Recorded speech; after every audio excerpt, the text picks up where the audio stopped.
My name's Rick Boogs, and I came to talk.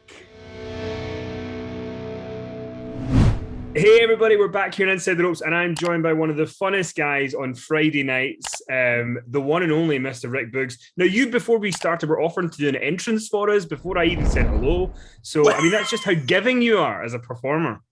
Yeah, absolutely. Now, I'm just here to help you guys. I'm here to lift your spirits and your souls, bring a little bit of energy, a little bit of fun atmosphere, fun aura. I mean, if you want an entrance, my name's Rick Boogs, and I came to talk. Right? There you go. Look, we're here already. And I can see in the background there's a Christmas tree, so you're in the festive spirits. It's quite. I don't know if it's the most epic Christmas tree I've ever seen in my life, but you're trying. Yeah, that's Christmas tree. It depends on your perception of it. It could be one of the most epic, or it could be one of the saddest Christmas trees. It's hanging crooked from the wall. It's paper. It's basically a piece of cloth. It's a piece of cloth as a Christmas tree.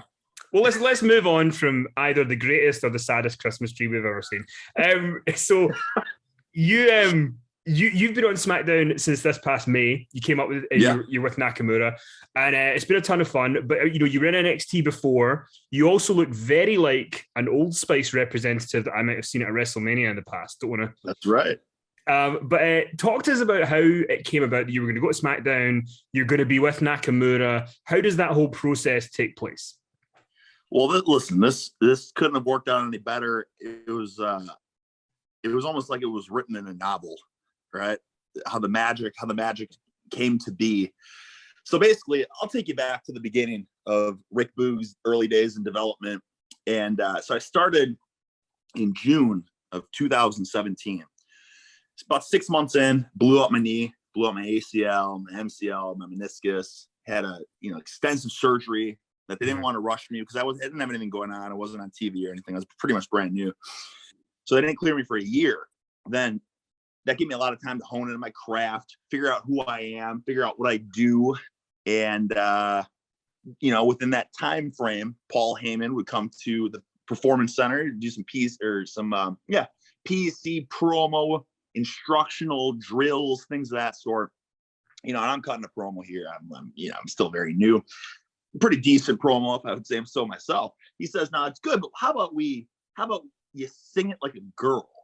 And I said, "Absolutely, that sounds great." And he's like, "No, I'm not putting you on the spot. I do this with that. I've done this with The Rock, and I've done this with Stone Cold." And I'm like, "No, listen, you don't have to explain. I love this idea." So, I'm doing my promo.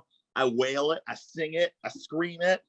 And I'm like, if people are embarrassed to do that, like if that's a hard thing for people to do, I'm going to stick with that. I'm going to keep doing that because I want to be different. I want to differentiate myself from the rest of the talent. I want to stand out. So then I come back about a month after I'm cleared. I debut on NXT. I'm still very new, figuring things out. And I do this high-pitched scream in the entrance. And people love it. They're drawn to it. Despite being received very well, right? People very happy with it. I was still pretty new. So I continued to do the Florida shows, the developmental shows for a couple of years.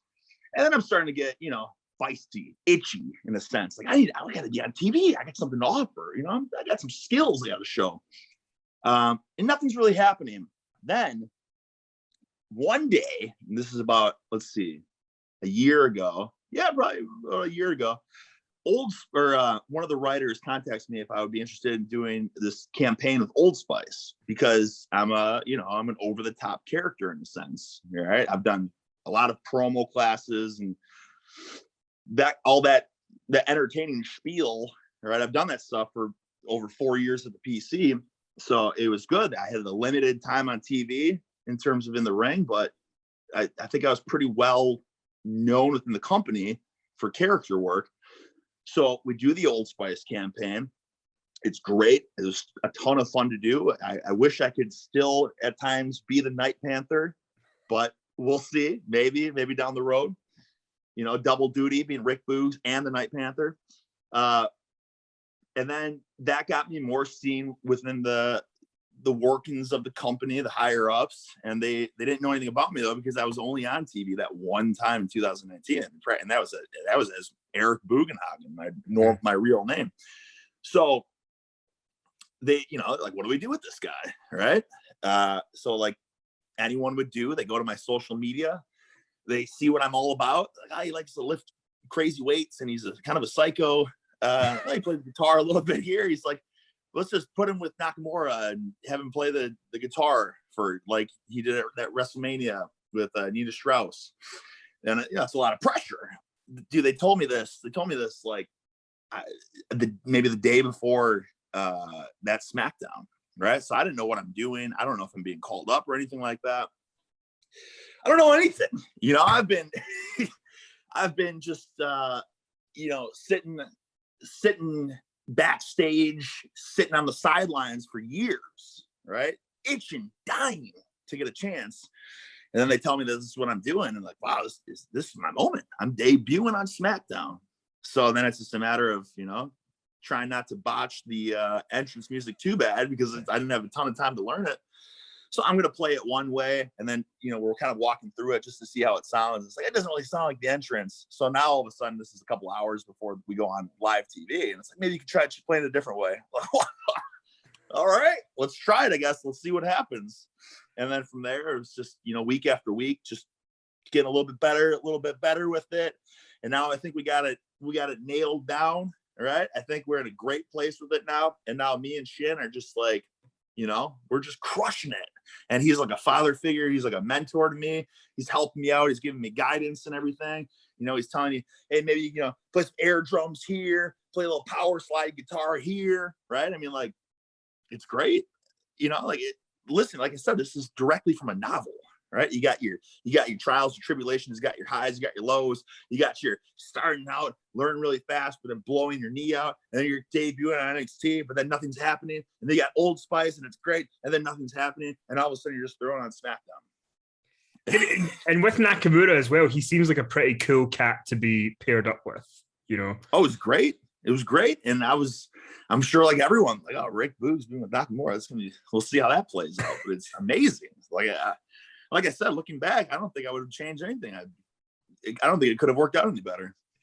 I mean, the other thing that's kind of fascinating about you is you talk about, character work. And it feels like sometimes some people don't understand how important character work is in WWE. Like, if you're going to go far, you got to do character work. You got to be willing to change. But then also you wrestled in high school, right? Like, you've wrestled for a long time. I mean, it's rare to find somebody who has done both, who has wrestled before.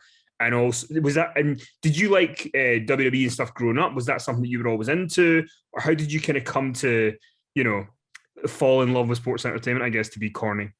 So, yeah. So as a kid, I was obsessed with Hogan, Macho Man, Ultimate Warrior.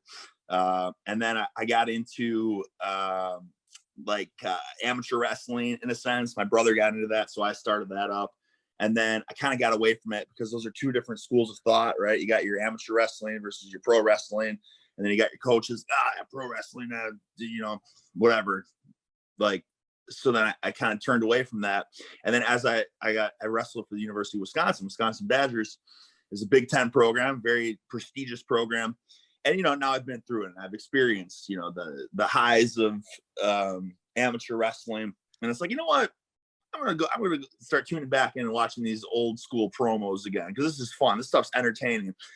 And from that point on, as I finished up with college wrestling, I started uploading a lot of videos of my own through like YouTube, Instagram, all that kind of stuff.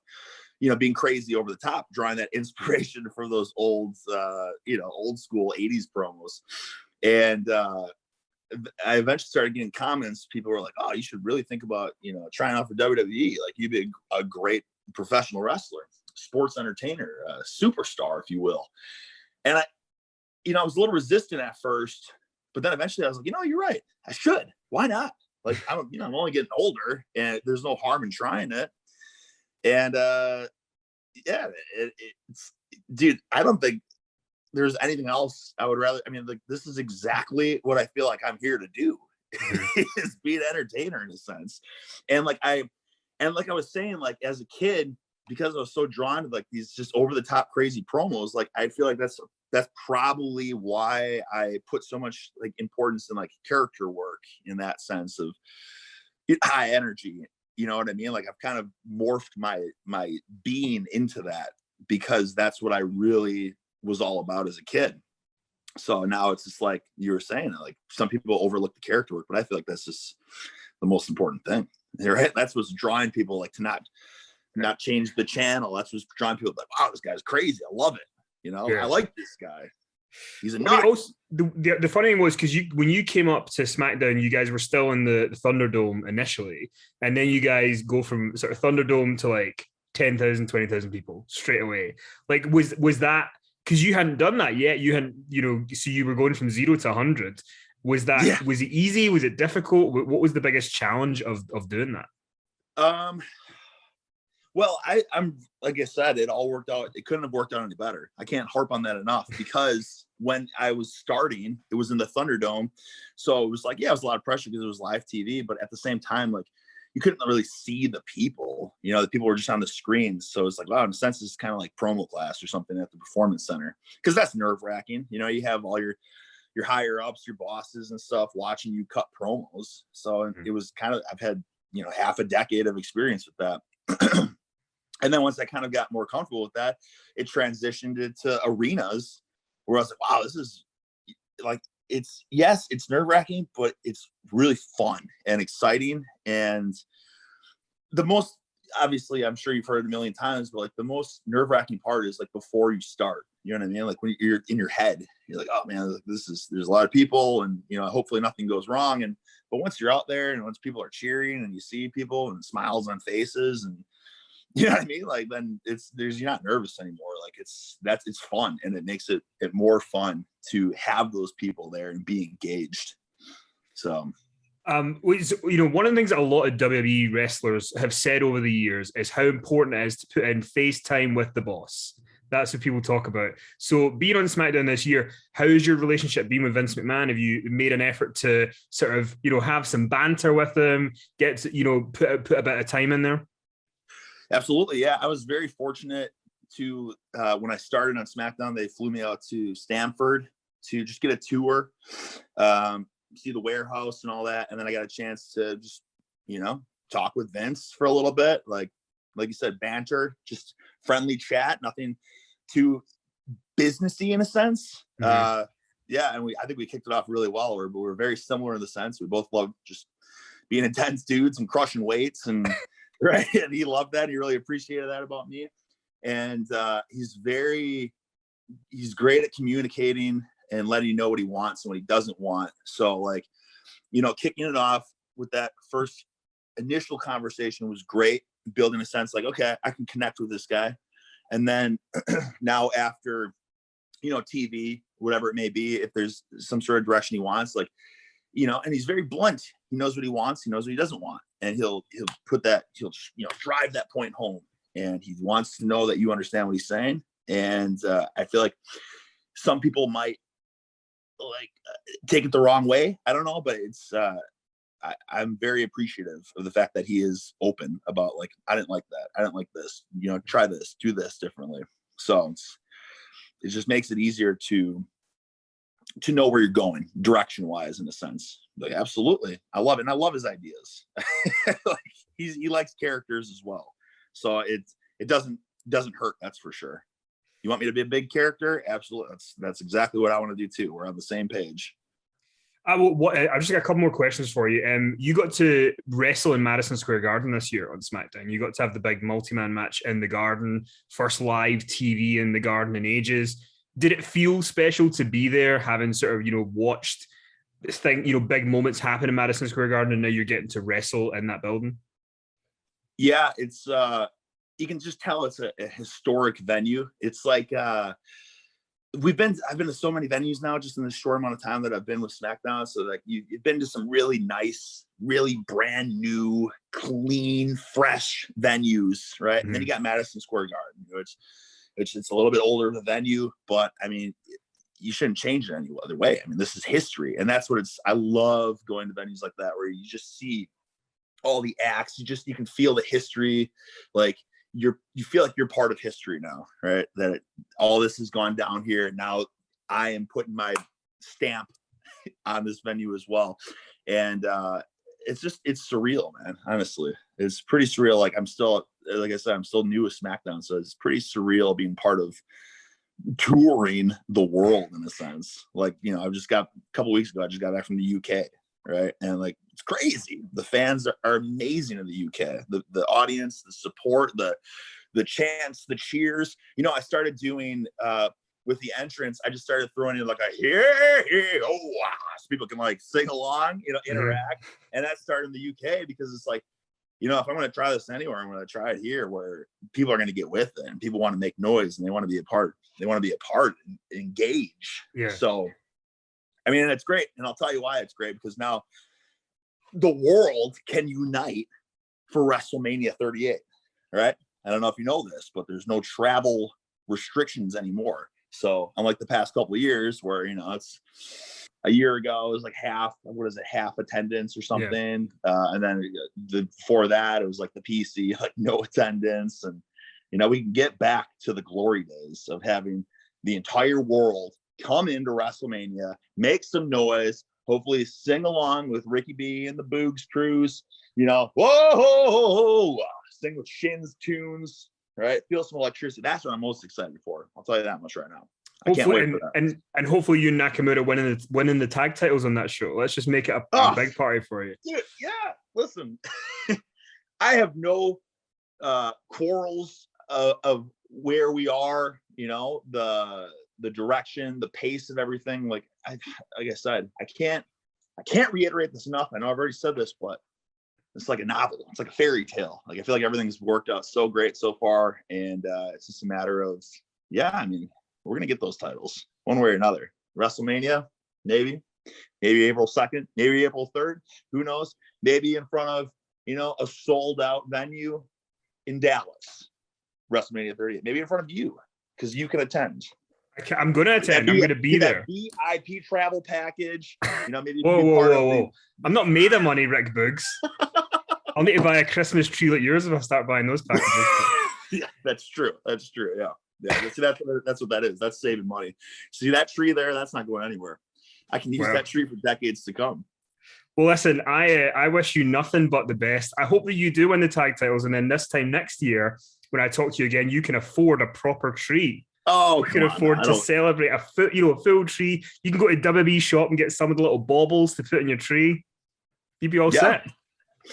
Well, listen, hopefully a year from now, like you said, tag titles, yes. The Boogs cruise will be established. I'm trying to make that a thing. The Boogs cruise. You can take the Boogs cruise overseas to WrestleMania then. And that's how that'll be part of the VIP package. That will be the exclusive Boogs cruise offer. I can't wait. If there's ever a literal Boogs cruise, you let me know and I'll come. But for now, I'm on the figurative cruise for now. Okay. But best of luck with everything on SmackDown, and it's been fun chatting to you. Merry Christmas. Absolutely. Yeah, Merry Christmas. Yeah, happy holidays. Thank you very much for this opportunity. It's always good to talk. It's always good to put perspective on things, right? Like you're asking me where how did this come to be, where you're at, and it's like I said, sometimes it's surreal to just go through it all and run it back. You know what I mean? Like a lot of times we're so caught up in like this week or whatever, like today, tomorrow, whatever. But sometimes it's good to just sit down and think about 4 years ago this is what was going on, and now this happened, and now look at all this. One day it'll be a book. Getting the chance to do some media interviews now, right, and show my humble beginnings with the Christmas tree. The greatest Christmas tree, not the saddest. Absolutely. Rick Boogs, thank you very much. All right, thank you.